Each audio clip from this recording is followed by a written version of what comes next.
Баршаға сәлем, сіздермен Алтынай. Менің YouTube каналыма қош келдіңіздер. Сіздерді өз каналымда көріп отқаныма қуаныштымын. Видеоны соңына дейін қарап, осындай қызыл ірімшікті бірге жасайық. Міндетті түрде жасап көруге кеңес беремін. Өйткені жасалу жолы өте оңай. Дүкеннен 2 есе керемет болып шығады. Ал кеттік. Бұған біз 2 ғана зат қосамыз. Яғни сүт және де қант.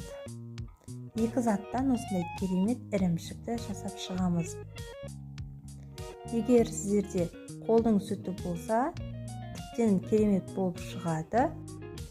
Асты қалың қазанға қолдансаңыздар болады. Осылай істеп, осылай сүтімізді қазанымызға құямыз. Мен бұл жерде 1,5 литрлік сүт құйдым. Сіздер бұдан да көп мөлшерде құйсаңыздар да болады. Осылай құйып, үстіне 200 грамдай айран құйдым. Айранды құйып, сүтімізді жақсылап ірітіп алатын боламыз.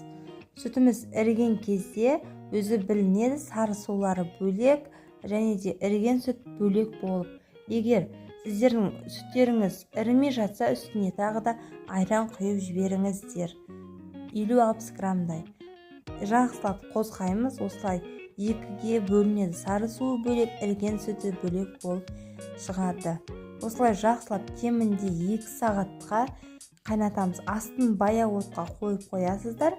Асты баяу отта тұрып, біздің сүтіміз жақсы іріп тұрады. Арасында қозғап тұруды ұмытпаңыздар. Міндетті түрде баяу отта жақсылап ірітіп аламыз.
Келесі кезекте біз үстіне шекер саламыз.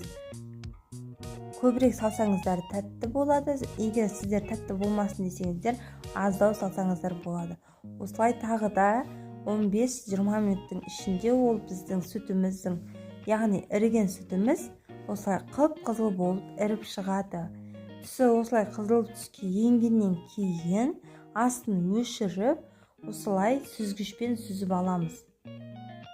Барлығын сүзіп алып, марлы немесе мата секілді заттарға салып біз қаттырақ сығып суын шығарып алатын боламыз. Мүлдем су қалмау керек. Содан кейін сығып болған соң біз осы ірімшігімізді бастырып қоятын боламыз. Мен астына сәулені қойдым, үстіне 2 литрлік банканы қойып, кемінде 1,5-2 сағатқа үстін басып қойдым. Сол кезде менің ірімшігім формасы қатты болып, өз формасын сақтады.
Мінекей мен қызыл ірімшігімді алдым. Осылай керемет болып шықты.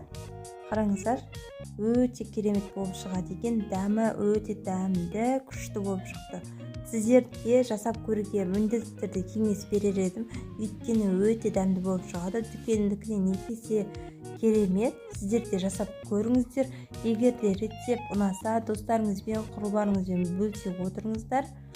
Мені сақтап алыңыздар. Жоғалтып алмас үшін менің каналымда бұдан да басқа көптеген рецепт түрлерін көре аласыздар.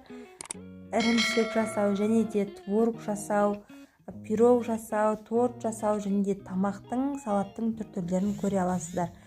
Сіздер де осылай жасадыңыздар ма бұған дейін? Егер жасамасаңыздар, осы рецептпен жасап көріңіздер. Міндетті түрде керемет болып шығатынына уәде берем.